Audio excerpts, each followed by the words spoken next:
আচ্ছা, জীবনে কখনো কোনো মৃত ব্যক্তিকে গোসল করিয়েছেন? যদি কখনো সুযোগ হয় তাহলে সেই মৃত ব্যক্তিকে গোসল করাবেন।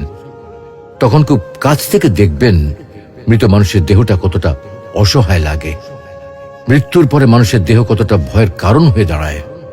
সুযোগ পেলে রাতে লাশটা পাহারা দেবেন, তখন বুঝতে পারবেন প্রিয় মানুষটার লাশ রাতের বেলায় আপনার কাছে কতটা অদ্ভুত লাগে, কতটা ভয়ের কারণ হয়ে ওঠে, কতটা আতঙ্কের কারণ হয়ে যায়।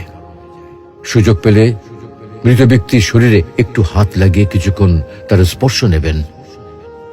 আপনি তখন উপলব্ধির সুযোগ পাবেন এই পৃথিবীতে বিশাল প্রভা প্রতিপত্তি মৃত্যুর পরে কতটা নির্যাতনের রূপ নেয়। সুযোগ পেলে আপনজনদের লাশ কবরে নামাবেন খুব আগ্রহ নিয়ে। শেষবারের মতো মৃতদেহের মুখটি একবার দেখার চেষ্টা করবেন এবং বারবার উপলব্ধি করার চেষ্টা করবেন এই মৃতদের সাথে অনন্তকালের যাত্রার পথে এটাই আপনার জীবনের শেষ দেখা। সুযোগ পেলে মাঝে মধ্যে কবরস্থানে গিয়ে নীরবে কিছুক্ষণ দাঁড়াবেন। এরপর মনে মনে চিন্তা করবেন জীবনের লাভ ক্ষতির হিসাব।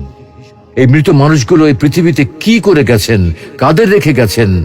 যাদের রেখে গেছেন তারা কি কখনো এই মৃত মানুষগুলোকে স্মরণ করার জন্য কবরস্থানের